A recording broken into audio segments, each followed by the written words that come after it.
Hello everyone. I will be honest with you, my head is a bit spinning of so many great ideas. And I also feel a bit tired. So I invite you to stand up just for a second and to give a high five to the people next to you for all the great ideas we just heard.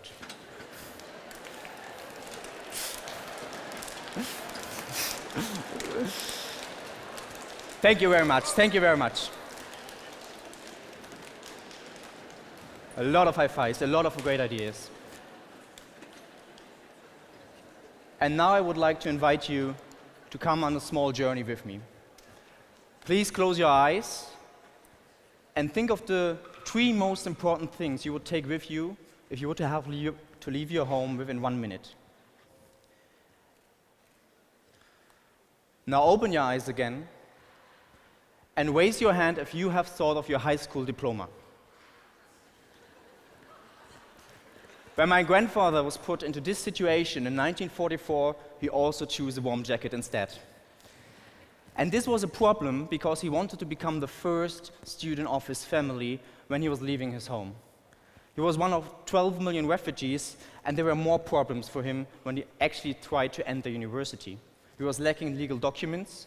He have a problem because there was a lack of capacity at these universities. There was a lack of information, and he had a lack of financial resources to actually finance his studies. I grew up with my grandfather, and he taught me one important thing, that education is the key to a successful life. If you work and study hard enough, you can reach everything. This is something I believe in, and I think all of us do. He also taught me never get in debt, never spend more money than you have. Different story. But I think this belief in the power of education was that made me so angry when I meet Oday. Oday Hassan is a young and talented man from Syria, and he was blocked in his life. He has to leave his country. His family was threatened. His father was kidnapped and tortured. And when I met him in Istanbul, he had no access to university because of lack of legal documents, lack of capacity at universities, lack of information on language skills, and lack of financial resources. And my grandfather and Oday were not alone.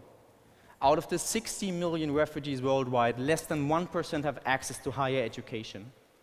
This is roughly around 5 million people around the world, 400,000 just alone in Europe. And this is a problem because it's a waste of the potential these people have, and it creates a potential for frustration and even worse things.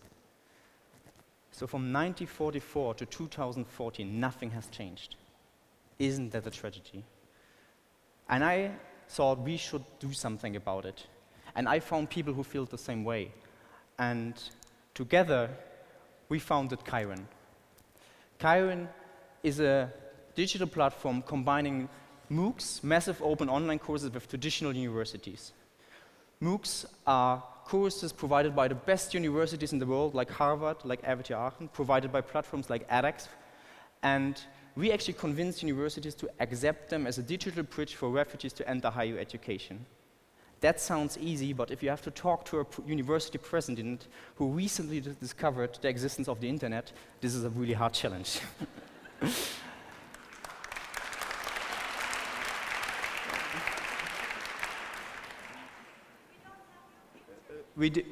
That's okay, there is no picture.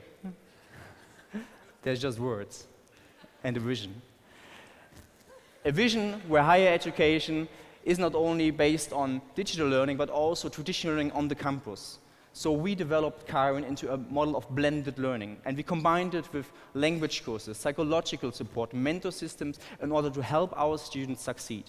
And we didn't stop with the graduation, but we wanted to make sure that our people will have a real chance of a new life. Therefore, we also made a platform to integrate them into the job market.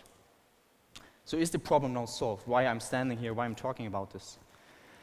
The problem is the university has been transformed, it has been disrupted, it has been reinvented on the didactical side, not on the financial side.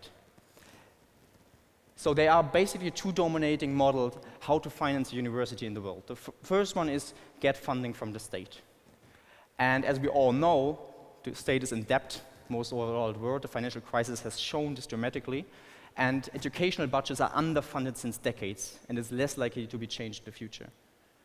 The second model is a private model, where students pay tuition fees in order to finance their education. In America, this has led to $1 trillion debt in student loans. And if I remember the warning of my grandfather, getting in debt for your education doesn't sound like a good idea to me. So we thought about a new way. We started thinking outside the box. And the thing we came up was by killing the word university. Kiron is not a university. Kiron is a platform. And if you think of the other great platforms of our time, like Google, like YouTube, like TED, you will realize you don't pay for them. You use them probably every day, hopefully TED every day, yes? But you don't pay for them. Why? Because you're not the customer. So who is the customer in educating refugees? I believe it's the corporates. The corporates who are fighting a global war for talent, and they're willing to pay for skilled employees. So we came up with the idea of a reverse generation contract.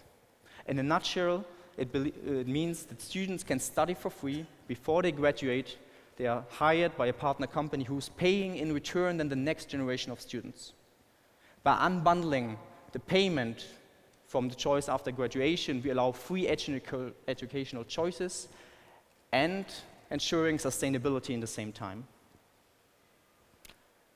We have been able to create a first cohort with the support of amazing companies and people. Google, BMW Foundation, the Schöpflin Foundation. And we have been able to launch a pilot with 1,250 students last October and have now successfully ended the first semester.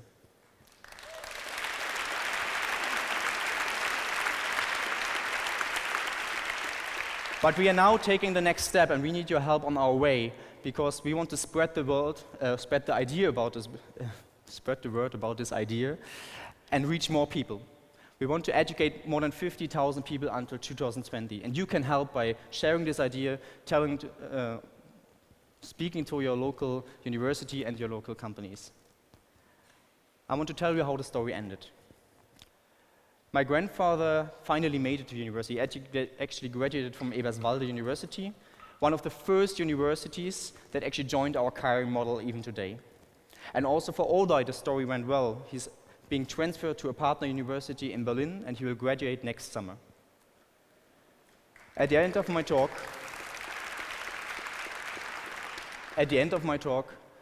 I would like to invite you again for a small experiment.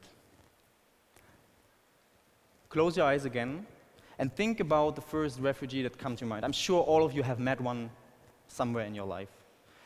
And now think about how you would treat him if you would not have met him as a refugee, but as a student. And now open your eyes to a new world where there are no longer borders to higher education for refugees, where the problems of my grandfather can stay where they belong, in the past. Thank you very much.